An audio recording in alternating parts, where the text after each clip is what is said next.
Welcome, everyone. Thank you for joining us today on our fourth episode of the Startup Life Podcast. To remind you, this is the Startup Life Podcast by Nakinoku, a sampling company that samples barbecue sauces, hot sauces, spice rubs, and other packaged foods. Today, joining me is Alina Tompert. Sorry, did I say that wrong? No, you got it. You got it. Excellent. Alina is from Zimt Bakery. And Alina, can you tell us a few things about Zimt, and particularly focus on sustainability? I think is really important for today's conversation. Sure. So Zimt is a modern German bakery. We focus on German Plätzchen, which are traditionally holiday cookies. And we've kind of taken this base recipe from my Oma Doris that we have adapted and allowed to be something that fits seasonal ingredients. So we kind of take this traditionally only for Christmas kind of cookie and adapt it for something that we can do year round with all kinds of different flavors and decor. So sustainability, I would say, plays a huge role in the business. From ingredient sourcing to packaging, we definitely want to make sure that we are a socially and environmentally conscious brand. That our product has an outsized positive impact on the environment.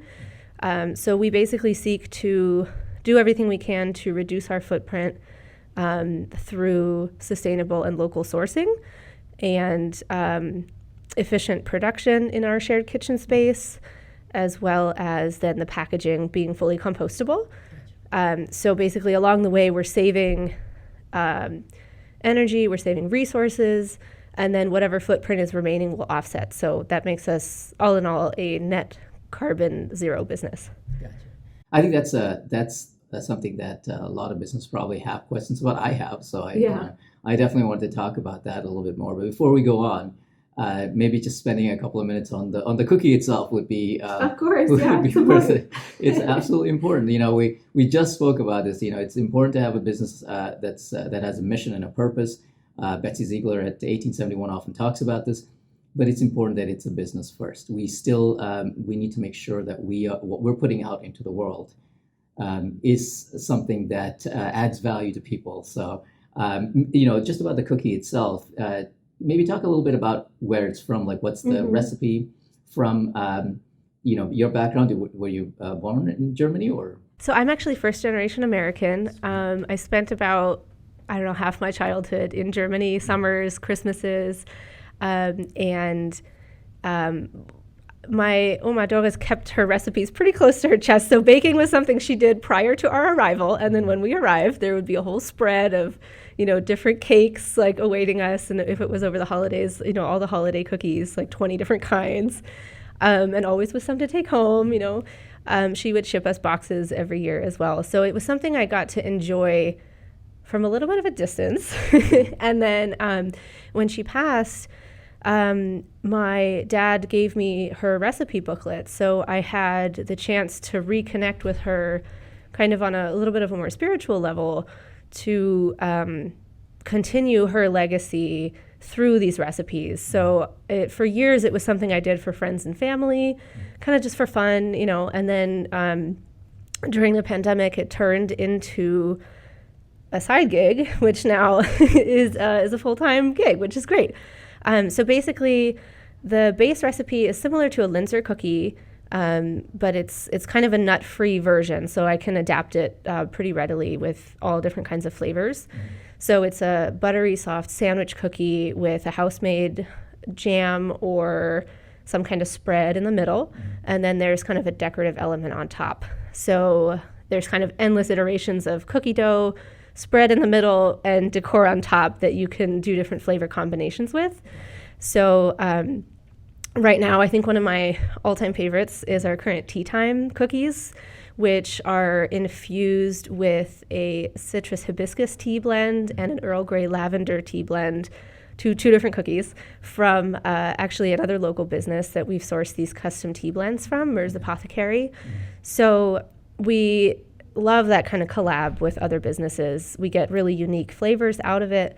I get to kind of explore that, culinary love that I have and do something unique that I think also beyond just being, a socially conscious business model, right? We have also just a really delicious cookie. Whether or not you choose to engage with the sustainability side of things or the, social mission, first and foremost, it's just a really delicious product that's made with a lot of love. Yeah, and it supports the local creators as well. So that we'll talk about that in a second. But it's also always interesting to me that this world kind of amplifies differences between people.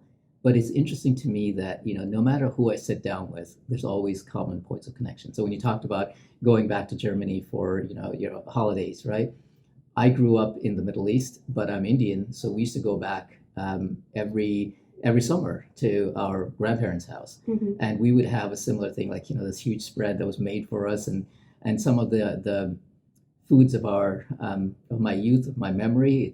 It evokes an emotional response every time I eat it, Absolutely. because it reminds me of my grandparents who also passed away. But yeah, it's incredible, and I think that's a lesson for me and hopefully for all of us, that if you look deep enough, we're a lot more similar, and our experiences are a lot more similar than our exteriors would suggest, right? Like, yeah.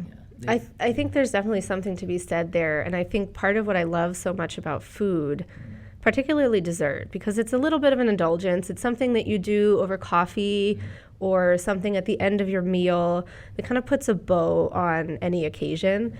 And the cookies that we make, the plätzchen, are very special, and I think the way that it's packaged and presented, the way that it's made, you can feel all the love that went into it. And I think when you gift that to somebody else, they feel the love that's coming from you through that gift, right? So I feel like that's absolutely something we're trying to cultivate through this kind of, more decadent product, that it allows people to spread the love, as we say, right? And I think dessert, especially for me, is something that brings people together and is something that's celebratory. It's something that is special, and it helps, birthdays, anniversaries, all those weddings, all those days are days where you set aside your differences, you come together and you celebrate a moment together, right? Whatever your family's going through, whatever squabbles you always have, you can set it aside for a day and enjoy a meal together, right? So I think absolutely, I've yet to meet someone that I have absolutely nothing in common with. I think, if you're open-minded and willing to have a conversation, we're all human. There's always something, right? There's some shared experience or like experience that, that we have. So I really love that about food too. Yeah. And definitely that people exploring other types of cuisines. We said that in a video that we're going to put on our website that talks about what we do. It's that exploring another culture just by buying a cookie, right? Like, it's a representation of another person's culture and their history that you get to taste, and you get to travel without ever leaving your house, right? Absolutely. It's a pretty cool thing. And when you talk about sustainability, what it always brings back to me, because when I used to visit Germany, my cousins are German. Hi Maja, Benji. But when we used to visit them, Germans are very big on sustainability, in a sense, partially because of the war, because when they were done, they had nothing. So a lot of them had to make do with very little. That resonates with our experience as well. My grandmother grew up very poor and, had to make do with what they had. And so waste wasn't just a matter of the environment, but also this is what's right to do. You don't waste things. You try to reuse wherever you can. And, I know people who now are, very wealthy, but they, it's a mindset that they don't want to waste. Not because that they're misers, but because that was the way that they were raised, to have respect for the things that you were given or you built, that you didn't just throw it away when you were done with it, that you would try to reuse it. Does that sort of factor into some of the thoughts about sustainability? Absolutely. I think personally, on a personal note, my Oma was also someone, who I always held, up as this idol of, living in a sustainable way, in a kind of eco-conscious, not using too much, small footprint kind of way. And it wasn't until I had a conversation with my dad as a child once about it. I actually even wrote a paper, who's my role model. I wrote it about my Oma and how she, conserves resources and everything. And my dad was kind of the one who enlightened me. He was like, well, that's partially financial, right? Mm-hmm. Like there's this mentality of like, I can use it again, so I don't have to pay for it again. We're going to reuse the wax paper that you wrap your sandwich with. We're going to, don't you dare crumple it up, right? And I think, it is kind of a cultural thing that can be seen in different ways, right? It may have its roots in like, well, we just can't afford, but the end result is still you're using less resources. And whether or not I now have the, financial resources to, or privileged, I would say, to choose to be wasteful or not, right? Let's then make the conscious choice, out of love for the planet to choose to continue that kind of lifestyle and from a, waste perspective, try to use less. And I think that very much plays into the business where, we're at a shared facility, partially because that's just where it's best to grow the business, but also because it is a wise use of resources. And wherever we can, we're trying to minimize the food miles that things travel by. So we're sourcing locally wherever we can, direct from farmers.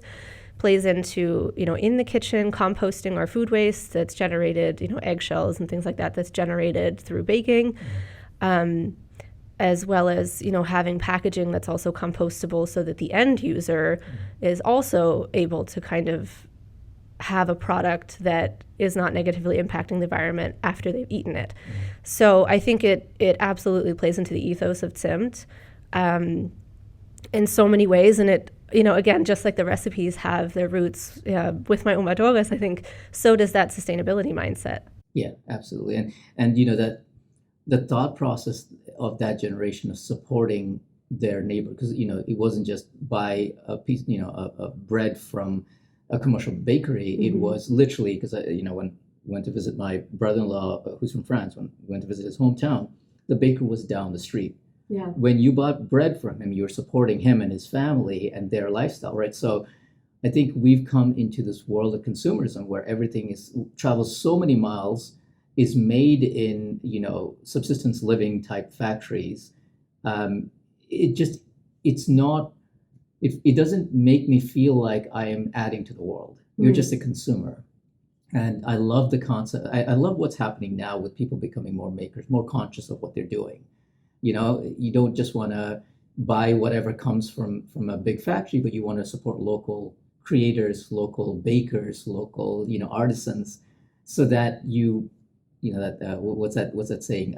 Rising tide floats all boats, mm-hmm, right? Mm-hmm. So I think sustainability is only framed today just as a conversation of the environment, but it's a system, mm-hmm, and I think if we invest into that system, it makes everyone's lives better, not just in terms of reduction of carbon, which is absolutely important, but also in terms of an immediate impact on your community, mm-hmm, on your neighbor, right? Mm-hmm. Absolutely. I mean, I think with Zimt, I really try to think critically about sustainability and not just to, greenwash something or do what everybody else is doing, rather to really take a critical look at what my impact is personally, what the business's impact is, and a little bit of what the customer wants, but ultimately I'm just trying to do the best I can to build a responsible and environmentally conscious brand in a way that looks at sustainability holistically. So as you're saying, right, like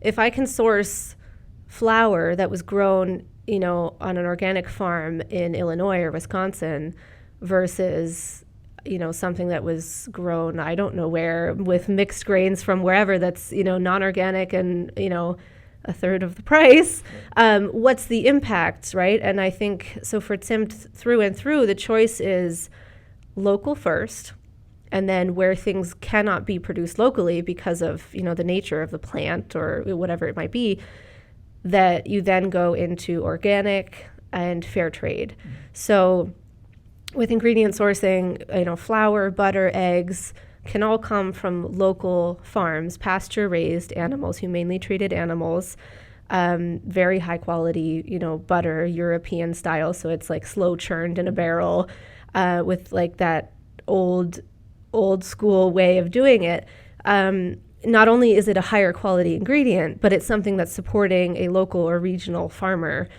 who is also right next to me selling at the same farmer's market. Right. So there's this connection to where our ingredients come from that is not only, I think, the responsible choice, but it's the choice that's also much more personal. And I have a direct connection to the person, making this delicious ingredient that then allows me to make, in turn, a delicious cookie. And where we go into ingredients like cacao and spices and vanilla that I can't get locally, can't grow that in a greenhouse, right? So then we go into fair trade.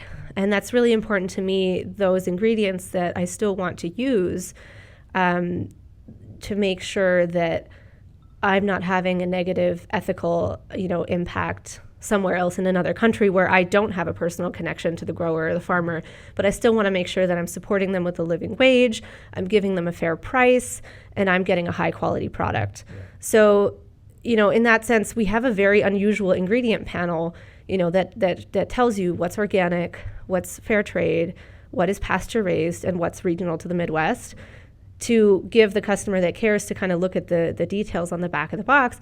The information is there for those who want it, and for those who are just interested in the cookie, by all means, go for it. You can still enjoy the delicious cookie whether or not you engage with it. But, if you care to look at it, there's a lot of thought that goes into that, right? There's so much thought that goes into the flavors that we're offering and where the ingredients in said cookies are coming from. Yeah. And I think that's very important, is that we're all a work in progress, and we acknowledge that. And there are consumers who want to shop better and do better. Give them the tools to be able to do it. So I appreciate what you're doing in that, like, you're providing those tools for people if they wanted to look into it, to learn more about it. And it's funny, technology can be our friend sometimes, I guess. There's a lot of stuff happening in blockchain right now to be able to trace the source of ingredients, which I hope someday that vision will come to pass, where you pick up a box at the grocery store and you're able to scan a code and find out where all the ingredients came from, because that'll help us to be better consumers. We can create what we can, but where we can't, we need to be able to know what the source of those things are, so we're not contributing to what you said, potentially slavery-like conditions in another country. So moving on to just the concept of carbon neutral, because I know, so if I have a question, then probably other people have the same question, which is like, how do you determine you're a carbon neutral company, and how can somebody go about trying to do the same in terms of packaging and sourcing and all of that? Yeah, so I would say, a lot of it comes down to like those in the weeds Google searches. And I'm not like a, environmental PhD student. So I would say you could probably go with a finer tooth comb, but basically we're trying to use online calculators that already exist to input some data into what ingredients we're using in what quantities, how much energy we're using, as a member of the shared kitchen, how many miles we're traveling to and from work, or to sell the product. And all of that kind of culminates in a carbon footprint for Zimt Bakery at full production. And then we kind of, reverse calculate that down to like, okay, well then what is contained in one cookie, right, in a conservative, higher end estimate. And that is also part of our labeling inside the cookie box that you get. So you can see what the impact of each cookie is, how much of that is procurement, production, and then down to like end of life and packaging.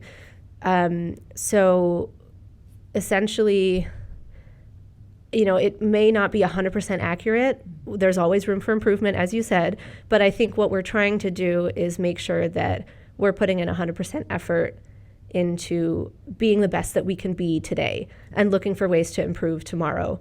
So, ultimately, we used a tool called the Cool Climate Calculator, and you can use that for a personal carbon footprint as well as a business carbon footprint.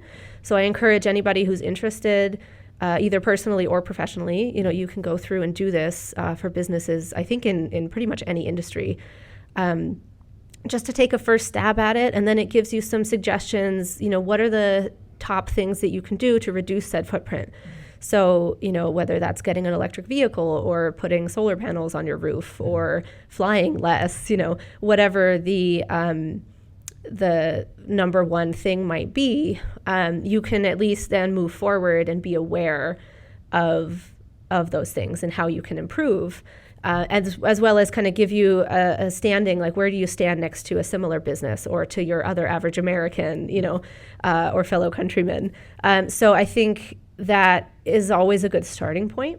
So then, we can then make decisions down the line how to reduce our footprint further. But in the meantime, we're doing, everything we can to minimize it and then offset the remainder. So that's kind of how we look at carbon neutrality, is very first and foremost to reduce the resources that we're using before we then offset. Because I think carbon offsets can be kind of this greenwashing tool. Right. We want to make sure that we're really doing it honestly and transparently. Yeah, and it's not just, that's very important. It's not just about offsetting only, because I've seen organizations that do that. They say net neutral, but really they're not reducing their footprint. They're just sort of like buying a bunch of credits. And when we say buying credits, you can actually basically pay for planting a tree, and that kind of that reduces the carbon, and so that's supposed to offset whatever that you create. Right. But step one is to reduce, right? And I think you also have to think critically about what offsets you're buying, because there's a lot of double dipping that happens there, to make sure that if you are offsetting, you're doing so through a Green E certified carbon offset program. And it's not just tree planting. You can also look into renewable, project investments is another one, or, helping rural communities reduce their own footprint through cleaner cooking methods or whatever it might be, right? So I'm surprised also at the breadth of these projects, and it's so much more than I first thought, because I think planting trees is the first thing you think of, but in reality it takes about 50 years for a tree to get to the point where it's really absorbed a significant amount of carbon. Right. And if it then gets cut down to replant another tree, it's kind of, how much impact are we really having in a positive way? I think that's maybe more negative. So with everything, it's like we can always improve, we can always be better, but let's just think critically about it, right? And what is really the best in a holistic sense? Whether it's a plant-based butter that has palm oil, is that really better than, dairy butter that comes from a farm that's under 500 miles away, that's basically next door with a cow that was raised on a pasture that's then, fertilizing the field, et cetera, right? So there's kind of different ways of looking at it. And I think, as with anything, we just try to look at it holistically. Yeah, makes sense. And I know we're pretty much out of time, but I appreciate the conversation. It's been awesome. One thing I would say, though, everything that we spoke about leads us to more conscious consumerism, which is, I think, for a long time, we as a country have been gotten so used to paying very low costs. I mean, if you think about how much our parents' generation or grandparents' generation paid for an article of furniture, right? A table or chairs, if they didn't make it themselves, if they went and bought it, it was significantly higher proportion of their wages than we pay today. Similarly for food, I think in terms of the cost of food that has reduced significantly, whether it's restaurants or others, is being driven by, very, very large carbon impacts from whether it's, factory farming of chickens and all kinds of, really bad practices that we don't want to have. So when you talk about conscious consumerism, I tell my kids, when I used to go visit my grandparents, if you wanted eggs, there were hens outside. You have to feed them. You have to take care of it. You have to go pick the eggs. So you didn't have eggs all the time. Similarly, if there was any type of meat, you didn't have that all the time. You often had vegetables. So part of that better choice is also understanding that we can't have everything we want the moment we want it. You can't have a mango in the winter, right? Right. And unfortunately, I guess you still can, right? And that's part of the problem. So I think that's why we're trying to do this hyper-seasonal menu, where we're really offering things that are using ingredients that we're buying from farmers, at the next tent over at the farmers market, because is important to me to get back to this place where we know what's in season when it tastes the best, right? And it's produced locally. So, the strawberries aren't flying in from Peru. Right. They're grown in Michigan, right? So, I think that has a huge impact. And I think there's a big movement towards, supporting local, and that kind of the flip side of that, I guess, is you're also then forced to enjoy things seasonally.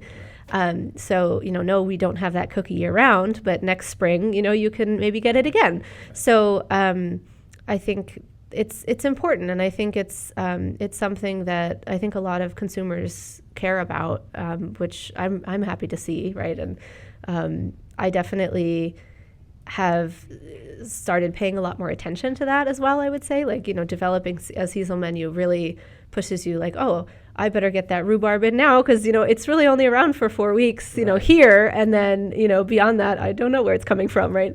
May or may not be disclosed at the grocery store. So, but I think, the food industry is moving to a more transparent place. And I'm really happy to see that, becoming a trend. Yeah. And I hope for those who are parents who are listening, teach your kids about that, because I think there's a feeling of like, well, I want mangoes all year round, or whatever it might be, right? You kind of teach them about seasonality and about not having it all the time, and that makes it more special. It's a good thing, Absolutely. right? It makes that cookie more special. It makes that that fruit more special. So I hope we, as a CTA or whatever, right, think a little bit more about our choices as consumers, and hopefully we make better choices. And definitely support Alina, and go check out Zimt.com. I'll put all the links in the description, as well as the climate calculator, if that's all right. We'll put that link in the description as well. Thank you, Alina, for joining us today. It was a really awesome conversation. I feel like I end every conversation with this, but genuinely, like I enjoy the conversation. I hope we can have you back on at some point and talk about more interesting topics as well. So Sure. I appreciate it. Thank you so All right. much. I appreciate it. No worries. Thank you. All Thank you, right. everyone, for Bye. joining us.